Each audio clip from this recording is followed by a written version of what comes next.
Imperative सेंटेन्सेसला आपण इंग्रजीत कमांडसुद्धा म्हणतो. कमांड आज्ञार्थी वाक्य, आपण याला काय म्हणणार आहोत, आज्ञार्थी वाक्य. Sentences which are use to permit म्हणजे परमिशन देण्यासाठी कमांड, और ॲडवाईस देण्यासाठी, सल्ला देण्यासाठी, रिक्वेस्ट करण्यासाठी, विनंती करण्यासाठी आपण जेव्हा वापरतो तशा सेंटेन्सला आपण काय म्हणतात, इम्पेरेटिव्ह सेंटेन्स म्हणतो.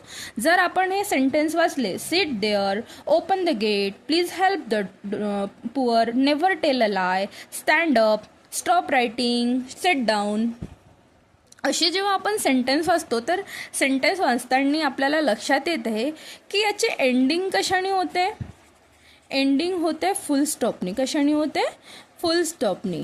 पण याची स्टार्टिंग कशाने होते, स्टार्टिंग होत आहे मेन व्हर्बनी. कशाने होत आहे, मेन वर्बनी. आता इथे बघा, जसं sit, open, help, tell, stand, stop, तर यांची मॅक्झिमम आपण तिथे बघितलं की याची स्टार्टिंग कशाने होते, मेन वर्बनी होते. कशाने होते, मेन वर्बनी होते.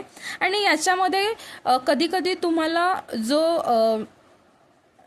काय म्हणतं सब्जेक्ट राहतं, याच्यामध्ये सब्जेक्ट काय राहतं, तर सब्जेक्ट हा यू राहतं. काय राहतं, सब्जेक्ट हा यू राहतं. यू इथे दिसत नाही, पण आपण जेव्हा या सेंटेन्समध्ये सब्जेक्ट बघितलं तर you sit there, you sit down, you open the door. हां, तर आपण जेव्हा कमांड देणार आहोत, कोणाला ॲडवाईस देणार आहोत, तर सेकंड पर्सनला देणार आहोत ना, तर याच्यामध्ये जर कधी विचारलं कोणी की याच्यामध्ये सब्जेक्ट काय आहे, तर सब्जेक्ट काय राहते, यू राहते, पण ते हिडन राहतं.